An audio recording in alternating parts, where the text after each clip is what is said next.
Hello, this is Liz with Crafty Devotion, and today I'm going to show you how I did this project. Let me tell you a little bit about this project. It is made for a very special customer. I love this customer. She loves my design so much. She gives me so much freedom. She likes a big, bold, beautiful, elegant, colorful. That's what she likes. And she said she wanted me to make her a blue collar. And when I make her a blue collar, although she likes color, I felt like combining the colors together would really set it apart for her to really love this project. So she will be wearing this large collar on her neck. I decided to get a ruler so you can kind of get an idea of how large this is. This area is close to 6 inches. And from here to here around 8, so it's pretty large, and it's about a foot long, and this way here it's about 9 inches there, so it is quite large, and it's something that she's going to wear like a necklace around her neck for special events. She loves to have tea parties. She said blue, and this is the blue, and this color here is a dark, like a royal blue velvet. Beginning components I use is I decided I wanted to use this piece, which is a black applique, and you know, it's too light for me to do anything on. I could create you know, a necklace, just a necklace out of this all by itself. You know, there's all kinds of things you can do with something like this. You can use it in one of your doily books, you know, if you're going to do the different style, different colors. But you can see the colors that come out of it are blues and greens, and then it almost has like a silver threads running through it.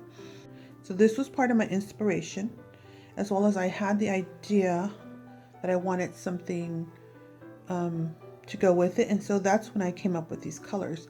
Now when I came up with this, I also am very limited because I am moving soon and I have so many things packed, and one of the things I have packed is a lot of my fabrics and a lot of my ribbons and things like that. I thought I wouldn't need, but I do. So with the things that I had not packed yet, I had to make some choices. Either I was going to go back and look for them, or I was going to you know, use what I had. So I had these because before my move I was trying to destash, so I have some destash lots. And I have a couple of black ones, and these are in the black lots. And I have purchased quite a few, so I have these available for me to craft with. This edging here, I did use it in this area here, and you can see it here in the background.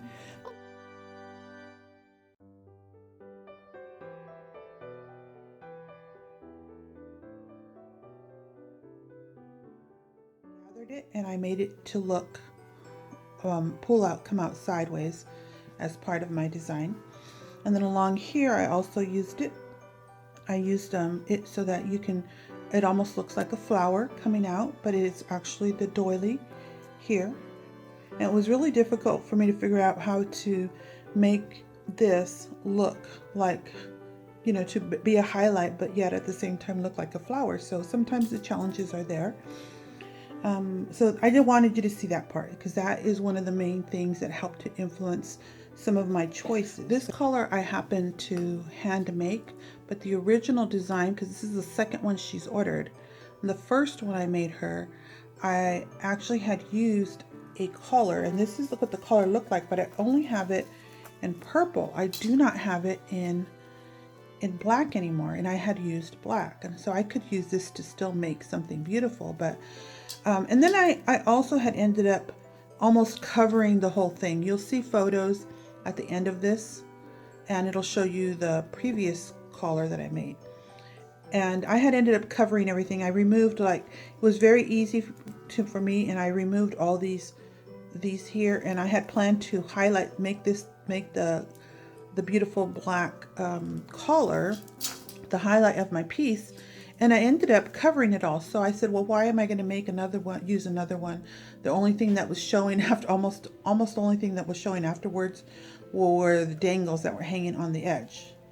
And so I needed to do something different. So what I did is I decided to use the same type of a shape as this one, as you can see, but I made it a little bit wider because I felt like this one I ended up running out of space. So I took satin fabric, a black satin fabric. I think I made it twice the size of the thickness I wanted it, folded it in half, and then I put in between, sandwiched in between our felt, so it has a very sturdy but flexible feel to it. And I did cut it in a shape. I'm using that idea. Okay, so that's the main base part. I put all that along the edges. You can see it goes all the way to the edges, and down here at the bottom I added them down here. I made this beautiful flower, and this flower was made out of felt. If you want to know how to make this flower, I make tons of tutorials, and the tutorial you would look for is my very first tutorial, which I call t-shirt flowers. You make it in the same method, and you instead of just using the wrap, because I use a string to wrap them, use glue. I use glue to glue it down all the way around when I do this one, but it's the same method. Overall, every fabric flower you see here is handmade, from this to all these rosettes. I handmade all of them, and I do have tutorials for this one. It's my a la list technique, melted flowers technique, that I used on a thin satin. You can see.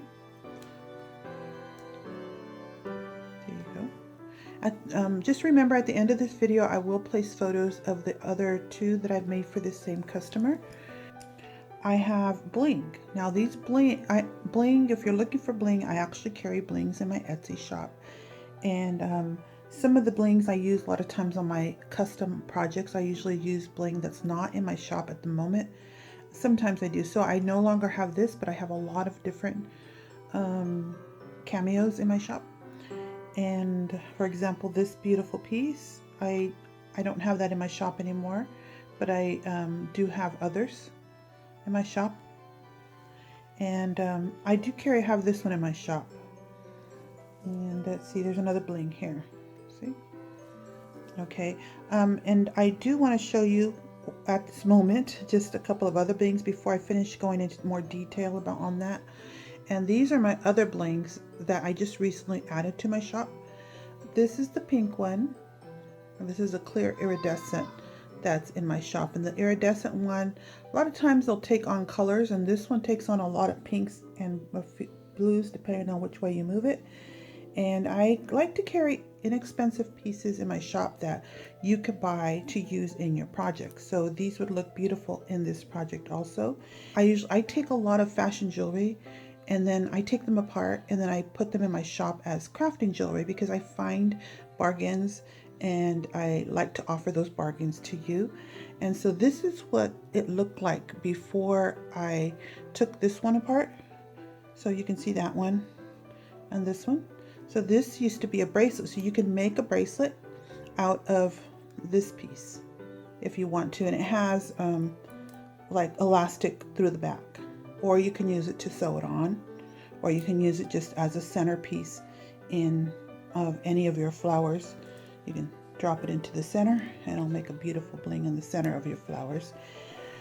What I offer also is, like, this was fashion jewelry also. This was an earring, and I've been beginning to leave the pin on them, because the pins when they're a dangle are, to me, I found that they're very useful. So if I want to use this in the center of a wreath and I want it to hang down, or in a project, or let's say that I wanted it to hang, like this one here has a little bit of dangle. If I wanted this to dangle here, then it's already ready for me to dangle. What's cool about this, the versatility, is that you can remove this piece very easily and then just use it as a pendant.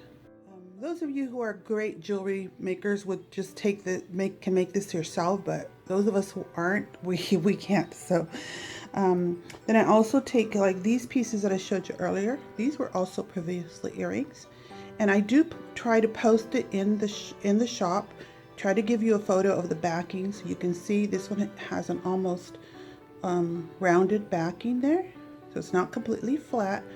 And then I had removed the earring piece there. And this is for you to use in your projects. So here along here, I placed this flower, and this flower is a singed flower. I sometimes will sell my flowers, but you got to be on my Facebook page. I will be maybe next year starting a line of flowers specifically for weddings, and it will be a combination of, you know, something like this. It might be a combination of flowers. I would look at what's popular in wedding colors so that I can sell lots, a whole lot, you know, of flowers, for handmade flowers for your event. Along here, I also used a rosette that I attached to it. And as you can see, that dangle piece, I placed the dangle piece along the edge. And then I like how this this lace that I put on here, it's a chiffon lace. I put it from the back. And I like how when I put it on, it kind of highlights those little black beads, and it kind of falls into the folds and makes it just, you know, a bit unique there. And here I have it's hard to see this. I don't know what to do to make you see it better. There we go. I think that's a better view. Here I have this is a piece of an applique. It was a black flower applique, and I turned it into a dimensional flower. And then I added some of those same beads as a stamen right in the center of it. Can you see that? Hopefully you can see some of this because it's hard to see black. And when I made this flowers, I used my a la Liz technique, and I have a lot of videos on showing you how to do the melted flowers using the a la Liz technique. This is using a satin fabric with that I've melted the edges, and when you melt the edges of some of the fabrics, it looks black, and you can see how that black just totally brings this project together, the black edges of this satin flower. This flower over here is a rose. I made a velvet rose out of the same fabric I used down here, and this one's a velvet. And let's see, both sides are pretty much the same. And then along the back,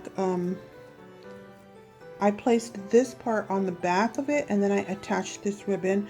And the idea with the ribbon, it's kind of like a dual thing, is I attached it first to make it finish. I was thinking that the velvet would be helpful and soft against skin, plus it would also possibly help it not to slide around, the collar not to slide on when the customer has it on. The other reason I put this over is because when I attach everything to something like this, I use a combination of hot glue and fabric tack. I'm not sewing all this on.